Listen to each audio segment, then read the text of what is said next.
Star today episode Raji வந்து யோசிச்சுட்டு இருக்காங்க. கதை இருந்துட்டு என்ன ஆச்சுன்னு இல்லை, கண்டிப்பாக வந்து நம்ம அப்பத்தாவுடைய பர்த்டே ப்ரோக்ராமுக்கு போவோமான்றாங்க.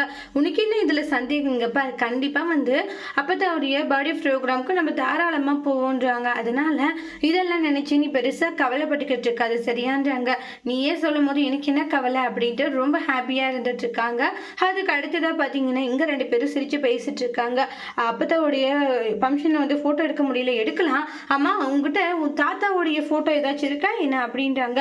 என்னது தாத்தாவுடைய ஃபோட்டோவா, என்ன சொல்கிறா? ஆமாம் அவருடைய ஃபோட்டோ ஏதாச்சும் இருக்கான்றாங்க. ஏதாச்சும் வந்து ஃபோட்டோ ஃப்ரேம் வந்து பண்ணி தரலாம், இல்லை நல்லா தான் இருக்கும் பண்ணி கொடுத்தா, ஆனால் ஒரு ஆஃப் சைஸ் ஃபோட்டோ இருக்குது ஆனால் அந்த வீட்டில் இருக்குது. சரி நம்ம மாமா கிட்ட சொல்லி அதை நைஸாக எடுத்துகிட்டு வர சொல்கிறான்றாங்க.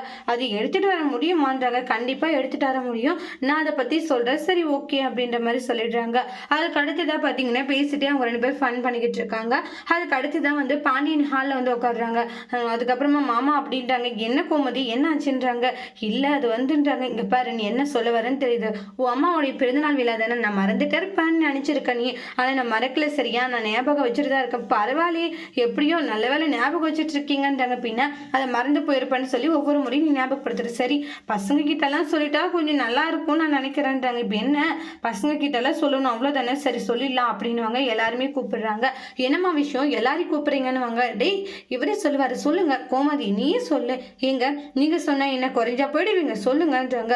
சரி இப்ப கோமதியோடைய அம்மாவுடைய பிறந்த நாள் வருது இல்லையா, அவங்களுக்கு 75வது பிறந்த நாள் கோவிலில் வச்சிருக்காங்களாம், நம்ம எல்லாரும் போயிட்டு வரலாம் அப்படின்றாங்க. அதை கேட்டு எல்லாருக்கும் சந்தோஷம். சுகன்யா ஷாக்கு, என்ன சொல்லிட்டு இருக்கீங்க? ஆமாம்மா எல்லாருமே போக தான் போறோம், அவங்களுடைய ஆசையை நிறைவேற்றலாம், நிறைவேற்றாத போயிட்டா அது ரொம்பவே கஷ்டம்ன்றாங்க. சரி இவ்வளவு தூரம் சொல்றீங்க அப்படின்ட்டு எல்லாரும் ஓகே சொல்றாங்க. எல்லாருக்கும் ஒரே சந்தோஷமா இருக்கு, எல்லாருமே ரெடியா இருங்க, கோமதி மீனாவுக்கும் செந்திலுக்கும் சொல்லிட்டு வர சொல்லிட்டாங்க. சரிங்க சொல்லிடுறேன் அப்படின்றாங்க.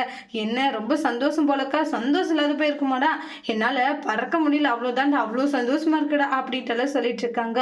கோமதியோடைய சந்தோஷத்துக்கு அளவே இல்லை, அந்த அளவுக்கு ஹாப்பினஸோட இருந்துட்டு இருக்காங்க. அதுக்கு அடுத்துதான் வந்து அத்தை என்ன சந்தோஷமா ராஜி வந்து சொல்றாங்க. கதிருமே கேட்கவும் ரொம்ப ரொம்ப சந்தோஷம் அப்படின்ட்டு பயங்கர ஹாப்பியோட இருக்காங்க. சுகன்யா இருந்துட்டு பாத்தியா மீனா எப்படி இருக்காங்க, ஆனா அன்னைக்கு யாருடைய மண்டை உடைய போகுதுன்னு தான் தெரியல அப்படின்னு உடனே அப்படியே ஷாக் ஆகுறாங்க தங்கமயில. இந்த விஷயத்தை பத்தி சுகன்யா வந்து வீட்டுல சொல்லவும் சக்திவேல் கத்திக்கிட்டு இருக்காங்க. எப்படி வரலாம் அவங்க, எப்படி செய்யலாம் அப்படி இப்படின்ட்டு கண்ணா அப்படின்னான்னு கத்திட்டு இருக்காங்க. அதுக்கு இங்க பாருடா யார் வேணும்னாலும் வருவாங்க போவாங்க, உனக்கு வேற வேலையை இல்லைடா, ஏதாச்சும் ஒன்று சொல்லிக்கிட்டே இருக்கணுமா, எப்படி அப்பதான் வரலாம் அவங்க, அவங்களாம் வரக்கூடாது, நான் வரவும் விட மாட்டேன் அப்படின்ட்டு சொல்லி பயங்கரமா பிரச்சனையா பண்ணிக்கிட்டு இருக்காங்க. அதுக்கப்புறமா அந்த எதிர்த்து வீட்டுக்காரங்கிட்ட போய் கேட்கலாம் வாங்கினேன் அப்படின்னுவாங்க. அப்ப வந்து கையை பிடிச்சிருவாங்க. ஆனா என்னென்ன வாங்கினேன்றாங்க. இல்லடா எதுவும் பேச வேண்டாம்னுவாங்க. அவங்க வந்துட்டு போட்டு கோவிலுக்கு வராங்க. அப்படியே வந்து அம்மாவுடைய பிறந்தநாளே அவங்க பார்த்துட்டு போட்டோம், நம்ம எதுவும் பேச வேணாம்னு ஒன்று அப்படியே சக்திவேல் ஷாக் ஆகுறாங்க. அதோட இந்த எபிசோட் முடிச்சிருக்காங்க. தேங்க்யூ.